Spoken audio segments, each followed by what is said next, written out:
El impuesto a las ganancias extraordinarias. ¿Se está barajando esta opción?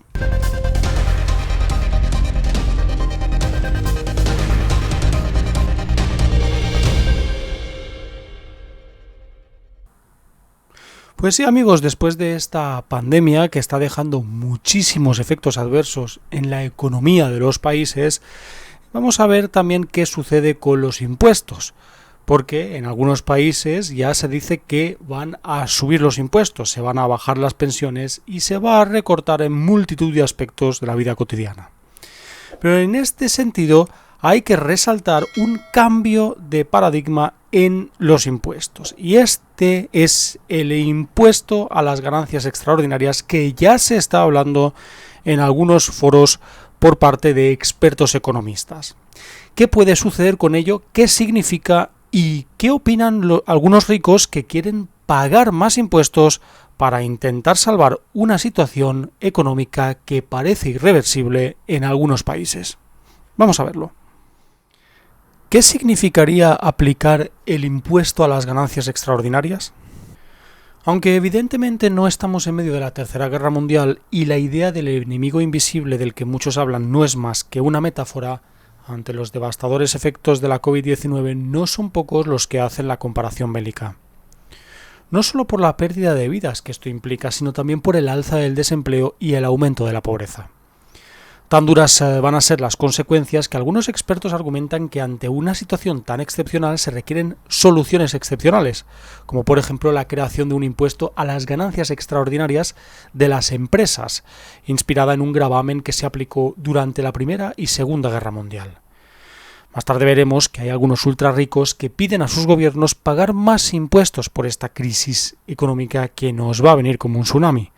No solo estaría inspirado en impuesto a las grandes empresas, sino también a los grandes magnates. Básicamente este impuesto, uno de los muchos que se han sugerido en estos meses para intentar paliar los efectos adversos de la pandemia, apunta a que todas aquellas empresas que han aumentado sus ganancias durante el periodo de la pandemia paguen más impuestos.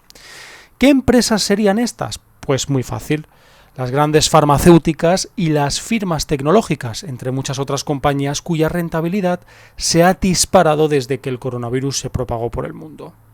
Reuben A. Villona, profesor de Derecho y director del Programa Internacional de Impuestos de la Universidad de Michigan, dice lo siguiente: es hora de revivir el impuesto a las ganancias extraordinarias en tiempos de guerra para evitar el enriquecimiento oportunista. Es inadmisible que algunas corporaciones se beneficien de la pandemia.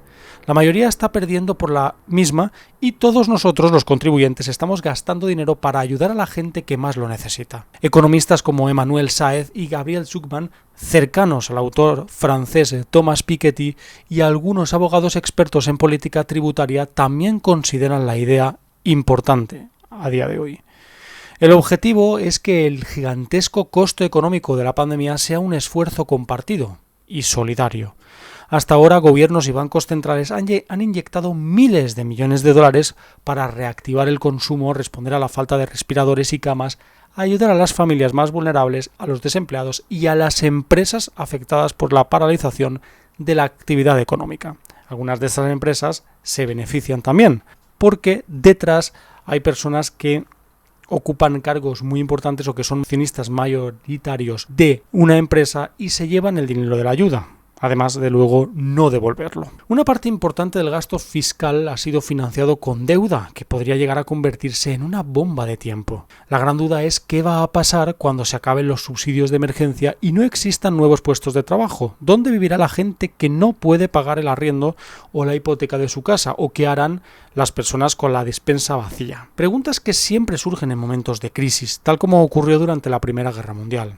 ¿Cuál es la historia de este impuesto de guerra? En la época del conflicto, los gobiernos buscaron todos los caminos posibles para financiarlo y uno de ellos fue el impuesto a las ganancias extraordinarias, aplicado por países como Reino Unido, Australia, Canadá, Nueva Zelanda, Sudáfrica, Francia, Italia y Estados Unidos. Aunque tenía variantes y excepciones dependiendo de cada país, el objetivo era el mismo: contribuir al pago de la guerra y evitar que unas empresas se beneficiaran mientras el resto se hundían. En el caso británico, al ver que algunos sectores estaban obteniendo una alta rentabilidad, particularmente en ese momento los fabricantes de armas, el gobierno introdujo un impuesto a las ganancias extraordinarias del 50%. Esta tasa fue aumentada al 80% en 1917 y fue eliminada en 1921. En aquella época no hubo mucha resistencia, ya que las personas lo asumían como parte de su deber patriótico. Cuando comenzó la Segunda Guerra Mundial, este gravamen volvió a ser implementado con una tasa del 100% para las ganancias extraordinarias producto del conflicto. El gobierno lo utilizó junto a otros impuestos para financiar parte de los gastos de la guerra. Reino Unido no gozaba de una buena salud económica y requería utilizar todas las opciones a su alcance. En ese sentido, la medida fue considerada un éxito porque logró recaudar lo que se esperaba. Sin embargo, el gasto bélico era tan gigantesco que la principal vía para conseguir fondos no fue la recaudación tributaria, sino el endeudamiento fiscal. Reino Unido quedó en la bancarrota luchando en la guerra, la Segunda Guerra Mundial. Esto lo dijo Margaret Macmillan, profesora de Historia Internacional en la Universidad de Oxford. Estados Unidos también siguió el mismo camino. En 1918 se decidió aplicar un impuesto a las ganancias extraordinarias, que en una escala progresiva llegó hasta un máximo del 80%, y en la Segunda Guerra Mundial llegó a ser del 95%. Gravaba las ganancias directas e indirectas también vinculadas con la guerra, mientras que la rentabilidad obtenida dentro de los niveles previos al conflicto armado se mantenía a la tasa corporativa normal de 21%. Fue un impuesto considerado exitoso, recaudó una gran cantidad de ingresos públicos y fue políticamente popular. El dinero recaudado por el gravamen contribuyó al financiamiento de los gastos bélicos y al posicionamiento de Estados Unidos como una de las grandes potencias en el nuevo orden mundial aplicado hasta ese momento. Es un gran momento para aplicar estos impuestos a las grandes empresas. Pero también hay personas que están indicando con sus riquezas que están dispuestas a poner más de su parte para intentar estabilizar un poco el sistema. Tened en cuenta que hoy en día estamos en una situación muy diferente a la Primera y la Segunda Guerra Mundial, puesto que en aquel entonces pocas personas o nadie tenía más dinero que un pequeño país. En este momento hay magnates que tienen más dinero incluso que las propias empresas y que los propios países pequeños, como puede ser por ejemplo Andorra o Liechtenstein. Estas personas pueden comprar países. De hecho, hay personas que compran islas que son una gran parte de un país, por ejemplo. Pues en este caso vamos a ver ahora quiénes son los ultra ricos que están pensando en poner parte de su patrimonio, parte de sus riquezas para el bien común. Vamos a verlo.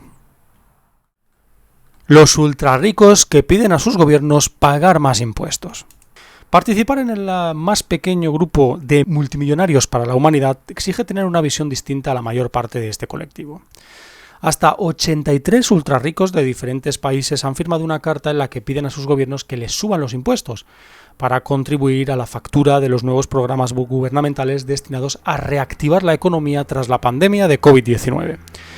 Están convencidos de que vivir disfrutando de grandes sumas de dinero y la seguridad que esto aporta sin contribuir a la sociedad está mal, más que nada porque en algún momento les va a venir como un boomerang. Una revolución social a gran escala sería contraproducente para estos ultra ricos, ya que la mayoría de nosotros trabajamos para ellos. Hoy nosotros, los millonarios y multimillonarios que suscribimos esta misiva, les pedimos a nuestros gobiernos que nos aumenten los impuestos inmediatamente, sustancialmente y permanentemente. Esto fue lo que escribieron literalmente en una carta abierta. No estamos conduciendo las ambulancias que llevan a los enfermos a los hospitales, ni reabasteciendo los estantes de los supermercados, ni haciendo delivery de comida de puerta a puerta, dicen ellos, haciendo referencia a las actividades que han estado en la primera línea durante la fase de confinamiento.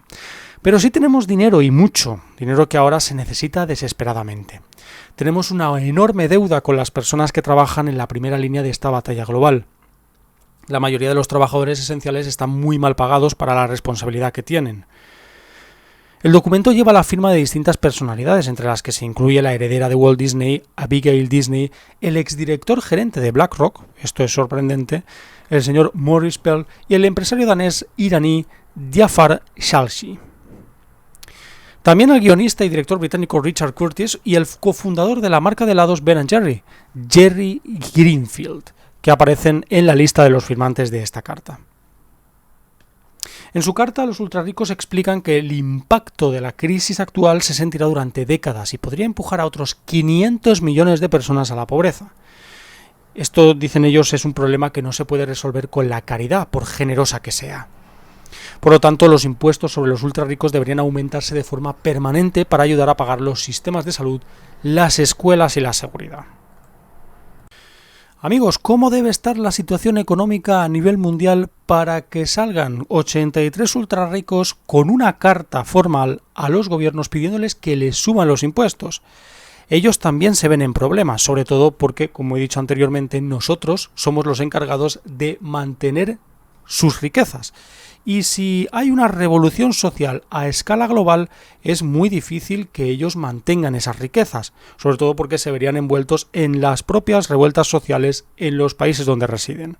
Con lo cual es importante tener en cuenta que estos ultrarricos se están viendo entre la espada y la pared y tienen que formar parte de la recuperación si no quieren verse envueltos en la línea de fuego. Y esa línea de fuego es, por supuesto, las revueltas sociales, la inestabilidad e incluso la guerra civil en algunos países que hoy en día pensamos que es imposible. Esto hay que tenerlo en cuenta porque este impuesto de extraordinarias ganancias que se está pensando en sacar adelante va a tener como víctimas a los que no han sido víctimas nunca, a los que más ganan. Porque tienes que pensar aquí si es justo o injusto para ellos o justo o injusto para ti, que al final vas a ser el que va a pagar los platos rotos de esta crisis de la pandemia del COVID-19. Por eso mismo, no pienses en los ricos, piensa en cómo estás tú. Seguramente los ricos pueden hacerse cargo de muchos gastos y aún así seguir siendo ricos, mientras nosotros tenemos que trabajar día a día para llegar a fin de mes. Esto es algo muy importante a tener en cuenta. Si quieres defender algo, tendrás que ponerte en su lugar. ¿Seguro que quieres defender a los que más tienen para que no paguen la factura monumental de esta crisis? Ahí lo dejo. Muchas gracias a todos, ya sabéis, podéis darle a like, suscribiros, también por supuesto podéis compartir el vídeo con vuestros amigos en redes sociales y lo más importante, podéis mostrar vuestras teorías y opiniones en los comentarios abajo del vídeo. Muchas gracias y hasta la siguiente, amigos. Hasta luego.